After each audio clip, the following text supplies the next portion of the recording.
various information literacies. And I've also worked with distance education. So affordability and open education are major touchstones for me. It's very important that the modules that we're creating have free public available versions. And on the right is a photo of me at the Biblioteca Nacional on the UNAM campus in Mexico City. I'm an outreach and engagement librarian, and I've been at OSU for about 10 years now. Throughout my career, I've focused on supporting lower level undergraduates, including students from communities historically excluded or underrepresented in higher education.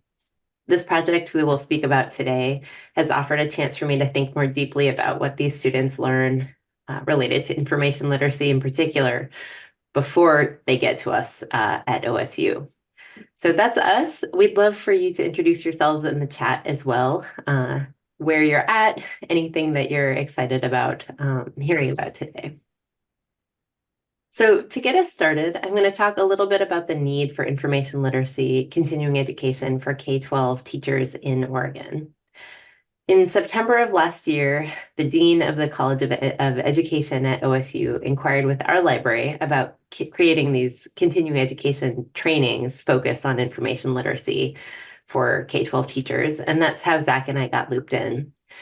But before we get to the course that we're working on, we wanted to give some context for what needs we hope that this project addresses.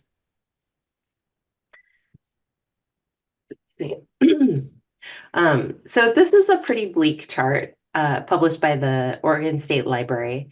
Since the early 1980s, when the state library began tracking the number of licensed teacher librarians in Oregon, they've dropped from a high of 819 FTE to 158 in 2021-22, which is a little off the edge of this chart, but the most recent data they have. And all of this has been as the population of our state has continued to grow.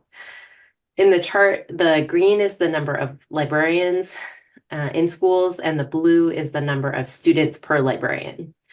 So most students and most classroom teachers in our state do not have access to a teacher librarian at their school. This is personal to me. My mother was a teacher librarian in an elementary school in an East Portland school district. And the year after she retired, they laid off all the other school librarians in the district. And in our own town of Corvallis, where Oregon State is based, the school board is currently considering whether to fund existing staff levels of school libraries in the district, which do not currently include a licensed librarian at each school, but more like an aide or tech who's operating sort of bare bones library services. I think there was a district librarian who was licensed, but she left a few years ago. And all of this sort of anecdotally seems like a common pattern around our state, that library staff will get cut at the school or district level due to funding. And then if they're reinstated in a few years, rebuilding those libraries can be quite onerous. And it isn't just in Oregon. So this is a map from Project Slide, the School Librarian Investigation, Decline or Evolution, a research project. It represents a shorter time period, but the map shows the percent change in school librarian FTEs by state. So while there is some marginal growth, overall in this project, they found that in the 2009 to 2019 period, 1 out of 5 school librarian FTEs were lost in the US. So the crisis facing Oregon isn't just an Oregon thing. If you have any context to share from your own state, we'd love to hear it in the chat. See, not surprisingly, folks from Tennessee in the chat. If there's folks from other parts of the country as well, we'd love to get your local perspective. And we want to be really clear. There's lots of evidence that a dedicated librarian is a benefit to students, showing raises in reading scores, for example. So the project we're going to speak about is not trying to replace the work of teacher librarians with this continuing education, but just recognizing we want to try and bridge the gap with information literacy training. So supporting K-12 classroom teachers who do not have access to a colleague focused on these issues in order to support their students' learning.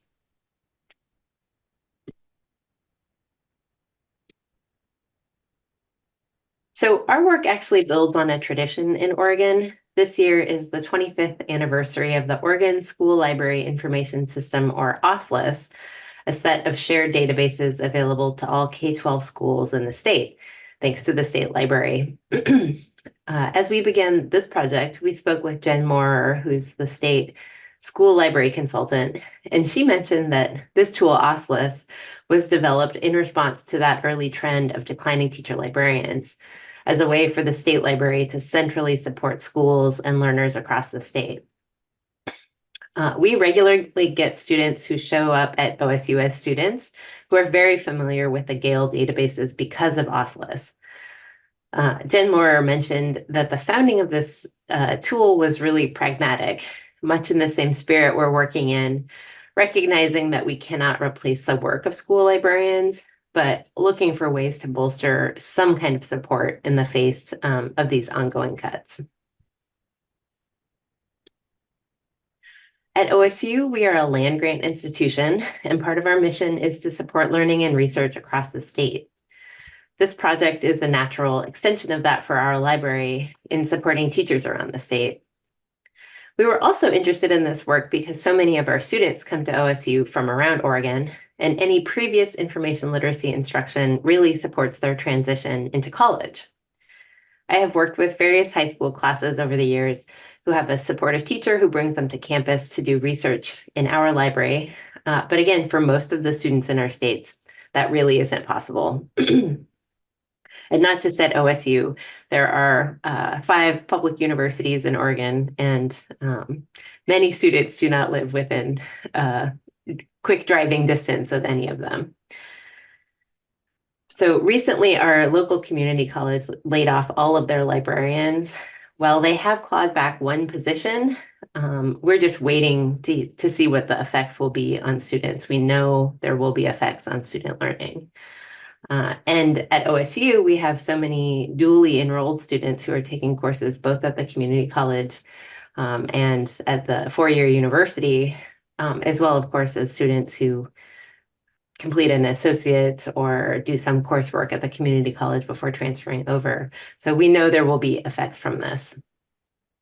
And that's a little beyond our context of thinking about K-12 today and on this project, but we just wanted to underline the interconnectedness of these things.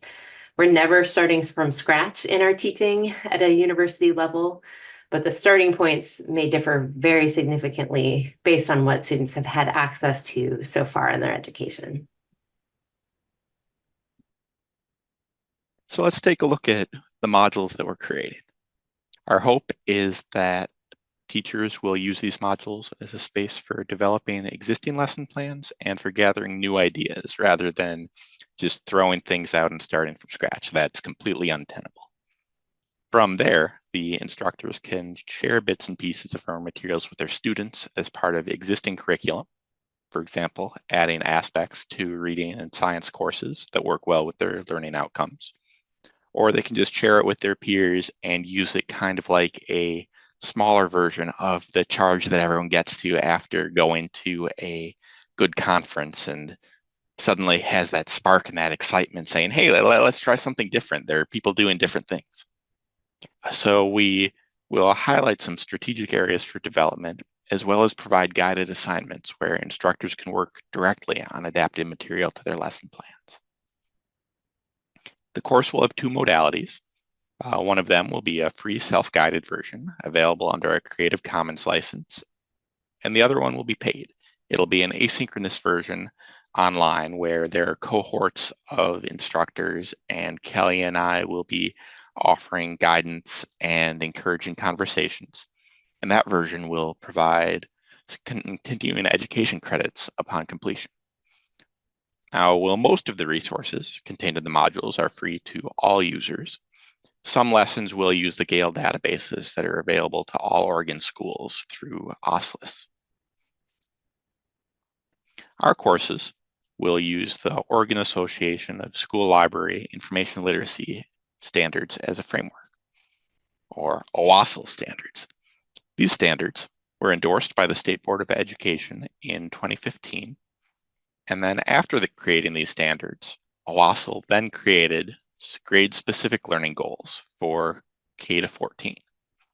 Since teacher librarians are the real experts in K-12 education and information literacy, and because these specific standards represent their expectations for K-12 learners, we chose to center those standards above all. The OASL standards include 3 strands or themes, each of which includes multiple standards. These themes are information literacy, reading engagement, and social responsibility. In our modules, we've included most of these standards. Specifically, we haven't included a lot of the standards that fall under the reading and engagement strand, as those intersect very closely with other learning standards, notably the English language arts standards. Teachers are already teaching these standards, so we're focusing the modules on areas that may have received less attention or have been more scaled back as a result in the decline in teacher librarians. For example, standard number 1 uses skills, resources, and tools to acquire, think critically, and gain knowledge. So our first module is centered on ways to promote inquiry and critical thinking using specific tools as windows for exploration. So we'll touch on Wikipedia, algorithmic bias, and pre-search style strategies for developing curiosity. But then they'll be tempered with the skepticism typified by lateral reading. The more advanced versions of the module, aimed at teachers of middle school and high school students, will echo the OASL suggestions to include more multi-step projects and independent work that leads to the more complicated levels of Bloom's taxonomy. Synthesizing, creating, really getting up to the elbows in the content. Of course, we've also consulted multiple other frameworks, including the Digital Inquiry Group Civic Online Reasoning Framework, the Oregon Department of Education Standards for English and Language Arts, and we've also consulted the ACRL framework for information literacy in higher education to see how do you get to that point? How could you ramp up? We're really focusing on linking these K-12 outcomes with college level outcomes. That said, although one of our major topics for connecting our working experiences as instruction librarians to the K-12 to education, it isn't our expectation that every student will attend college. We want to support the transition wherever possible, but recognize that students have a variety of goals. As such, our examples will include plenty of everyday life situations, focusing on lateral reading, source evaluation, and informed skepticism on the job market and as informed citizens. But it'll also include material that prepares students for college level analysis. Although all of the OASL standards are applicable in academic and non-academic contexts, Module 7 is a specific standout. This is the one that focuses on participating collaboratively, respectfully, and productively as a member of a democratic society. So while discussions of social media and misinformation, disinformation, and intellectual freedom appear throughout the course, the final unit is where they really come together to underscore the civic importance of these lessons. These aren't pure thoughts that are only applicable in the classroom or in predefined projects, but they're concepts that shape the material circumstances of our students' lives, like health, housing, and their basic interactions with other people, the core of communication.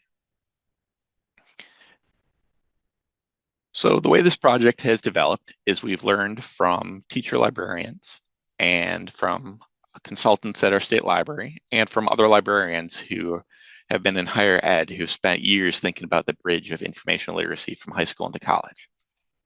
Through these interviews, and hopefully through conversations like the ones that we're creating today, we have developed and will continue to develop a list of tools, lessons, and other resources that we're honing into teacher-focused lessons. So we have 8 modules, and they're intended to work together as a single course, but there's nothing preventing users from taking only what they need. Moreover, we hope that teachers will share bits and pieces of it with their peers, their students, and other interested parties. So to communicate this flow of information, flow of stuff, we have this egg diagram demonstrating audiences. Teachers are right in the middle, and in one direction, they're communicating the material to their students. but they're also sharing material with their departments and their schools. This aspect is really important to us because we want to acknowledge that the relationship with departments and schools is part of the lived context of what teachers do. Sometimes it can be very easy for us to sit back and say, yes, it's best if you all adopt wide-scale adaptation of certain resources, certain techniques. But there are other factors at play. We recognize that it's not the end of the world if one instructor uses the SIFT method, one teacher calls it search and upstream, one teacher uses a third nomenclature. It's great if students aren't always resetting to square one when moving between settings. That can lead to a lot of unproductive time, but eggs are complicated. So as Zach mentioned, we're still in the process of developing the middle and high school course, but we wanted to show you a few of our draft modules. Each module is titled after one of the 7 Oregon School Library Standards, as Zach mentioned. On the left, you can see a screenshot of most of those high-level modules. And on the right is the example of one unit that's been opened up. Excuse me. The bold headers indicate the OWASL indicators within each standard that we've grouped into topic clusters. Every resource listed under a topic cluster will be integrated into the lesson plan or discarded as we go. Again, we are still in the process of filling everything out here. As we continue to build, we'll contextualize these resources with text, sample assignments, and possibly short videos. There will also be message boards and assignments, which will be used in the continuing education credit version of the course. As Zach mentioned earlier, wherever possible, we're using open resources and things freely available online, both to make our course more accessible to our learners and to recognize that those learners as teachers will also be seeking easily usable content. The introduction module sets the stage for the course, introducing some general definitions, discussing the importance of information literacy, and introducing our philosophies, including some of the context we've already shared here. We share our learning goals, the context of why information literacy matters, and what our approach is in the course. We believe it's important to be clear from the start that the participants as teachers are our peers, acknowledging that we're both sharing content with them that would be age appropriate for their students and focusing on the pedagogy of how to incorporate this material into their own teaching. Each module will have reflective opportunities for the participant to consider how they might incorporate the learning into their teaching, and a discussion board for the interactive credit-bearing version, as well as an assignment where they work on their own lesson plans, instilling in useful elements from the course. We're hoping to create a repository for teachers to share their lesson plans as created in the course and beyond. These are our overall learning goals for the course. 1, teachers will be able to define information literacy as a standalone concept and how it applies to their students' learning goals. 2, teachers will be able to integrate OWASL information literacy standards within their own lesson plans. 3, teachers will gain experience with specific information resources and information literacy practices promoted by academic librarians. 4, teachers will be able to identify additional resources, such as schools, public, state, library, and other librarians that support OWASL standards and student information literacy. Again, the aim of this course overall is to support teachers in amplifying information literacy in their existing work. Zach will go over one example unit to show how we dig into this content. So we're looking at Unit 3, which will be sharing some examples from the grade 6 to 12 version of the course. So at this point, in Unit 3, teachers will already have worked through Unit 1, which focuses on inquiry and search strategies, as well as Unit 2, which focuses on close reading and interpreting formal aspects of individual sources. Now it's time to dig into the lateral reading and the synthesis of sources to create new knowledge. Or, as the standard explains, use skills, resources, and tools to draw conclusions, make informed decisions, create new knowledge, and apply knowledge to new situations. As Kelly mentioned, each module is divided into different clusters based on the guiding WASL standards and the learning objectives. In this module, there are 3 different clusters, which I'm going to go over one by one. The first cluster is all about analyzing and comparing sources. Here, we focus on the importance of how information sources engage with one another. So we'll invite questions from teachers and from students like, who told you that? Where did you hear it? Is anyone else saying something similar? Why do you trust them? In other words, we're looking at the SIFT method, or stop, investigate, find trusted coverage, and trace. We're encouraging students to track information upstream, downstream, and laterally, seeing who else is talking about similar concepts, possibly in different ways or different viewpoints or different levels of authority. Next, we're looking at information and knowledge creation as a process. We focus on several tools for showing how sources engage with one another, how to keep track of these sources, and then how to share the evidence out. And finally, we look at some hands-on examples with guidance on how to integrate similar synthesis exercises into group projects. So we have here collaboration and your real-world problems and that kind of material that leads to reflection and cross-disciplinary reach. Like all modules in this course, Unit 3 will end with a reflection exercise. And that's just for the purpose of the individual. It's not something that we're going to track or really engage with. The tracking and engagement comes in the asynchronous continuing education course, which has the message board discussion for instructors who want to bounce ideas off their peers, share their findings, and have that engaged conversation.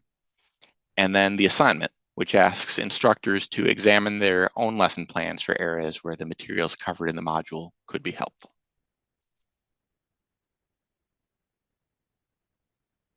So to conclude, our next steps are to finish up a first full draft of the grade 6 to 12 course, and then take that out for some user feedback from teacher librarians, classroom teachers, and other stakeholders.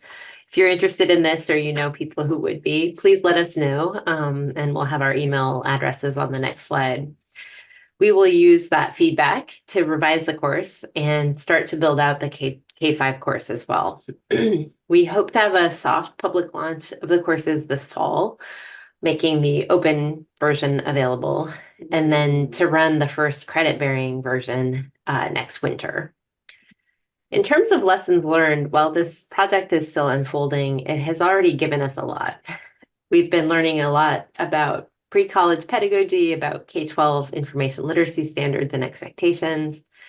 This project has also challenged us to expand our understanding of information literacy in an age-appropriate way for younger learners, all while developing materials for an adult audience of professional educators who will be able to repurpose it for their own K-12 students. So thinking again of that egg model there. This project has also deepened our practice for our existing teaching duties. For example, Zach manages our library's research how-to guides, which are Canvas modules that OSU faculty can incorporate into their own course shells. And he's discovering things from this project that will fit well into those how-to guides as well. And finally, we really hope that this project can help shape the information literacy skills that future OSU students will have. That is by far the most nebulous of our goals, but I think we've both become more concretely aware of the importance of K-12 interventions in shaping the knowledge that students bring with them to college.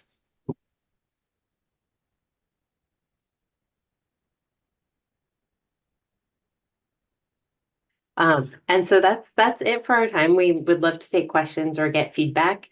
As I mentioned, we will be looking for some early reviewers when we hit a milestone in our course development. So if feel free to contact either of us if you'd be interested in that.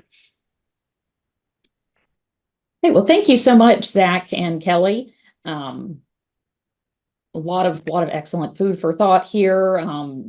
Thank you for sharing your experiences. And if anyone does have any questions or comments, please go ahead and type those into the chat. Or you now have the option to unmute yourself if you want to share anything with the group. We'll give you just a moment to think over things and enter your questions or comments. But yeah, thank you again, Zach and Kelly. Big round of applause for our two hosts.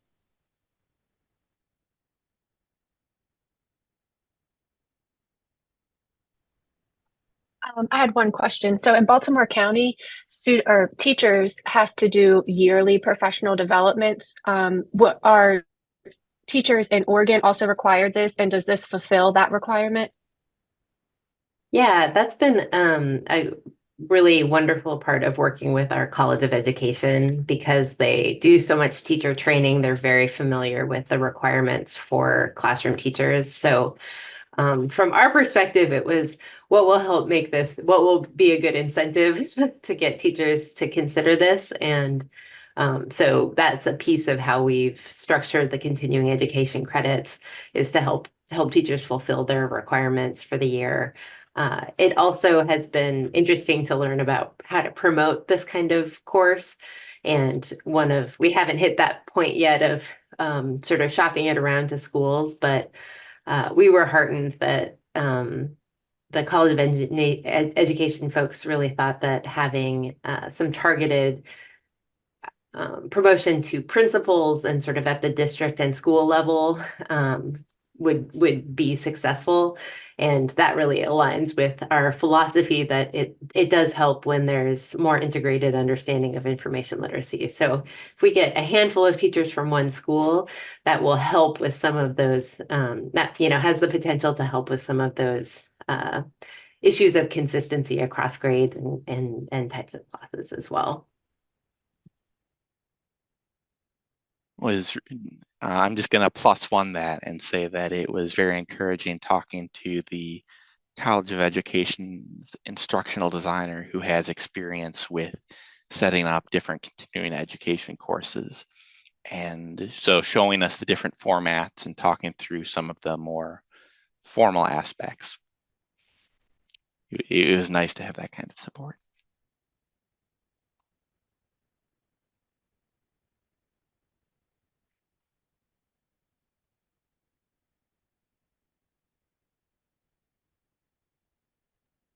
I just want to speak to Lynn's comment. We are so grateful that there have been some really good collaborations across academic and school librarians in our state. And in particular, I want to shout out Pam Kessinger, who is at Portland Community College, who has really been very involved with the Oregon Association of School Libraries, building out their standards, including up through grades 13 and 14. So for that associate's level, and that has been really helpful to us as we've been working on that. So it has helped to be able to build on those collaborations.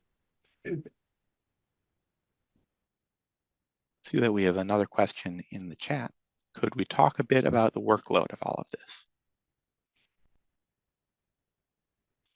For the teacher participants, the aim is to get it down to 8 modules of 3 hours each, so a 24-hour class or 2.4 continuing education credits. And in terms of the workload for us,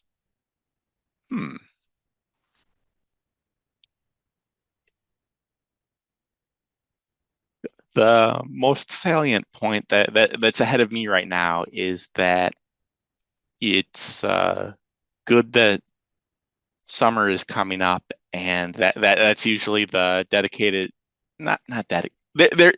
There's still classes in the summer, but we tend to have more time to work on projects in the summer, and that time will be helpful in meeting our publishing goals. Those are ambitious, but they keep us motivated. Yeah, and I would just add that that's the reason we're launching the continuing education version in winter, which is not as busy as fall term is for us. So trying to be mindful of that. And I think, we'll be curious to see how that goes the first time. And I'm sure we'll learn a lot in terms of what the workload is like working with those teachers. Surely will be different than what we're used to working with students directly. Could you speak on how the College of Education helped you create these materials? I think that I'm wondering, did they help you with curriculum alignment with Oregon State things, or was it, activities or slides? Like, how did they help you? In our initial conversations, it was very much here are lots of options, here are pathways, here are things that you could do. And so, for example, the OSLIS site was mentioned, and OSL standards, but also other standards. And so we took a look at those, we sifted through them, and we had a lot of freedom there. The real parts where I feel like there was a little more or structure, and even then it was presented as you're the subject experts, you're the librarians, and this is a class to glorify librarians. So we had a lot of freedom, but more of the structure was in this is how we set up Canvas courses. Here's how we handle learning objectives, the more instructional design aspect of structuring the specific content. And I think they came to us having done the research of there was not a similar continuing education course available to teachers, at least within the state, and looking, at those standards and what the expectations are for learners. So I think really bringing expertise in the how education expectations and standards are structured, and how to respond to those, and then recognizing, as Zach said, they came to us asking, we think you're the domain experts in this. Are you? And we said, yes, we are. Even though, building out at the K-12 level is still a growth area for us. I think that's sort of the relationship that had.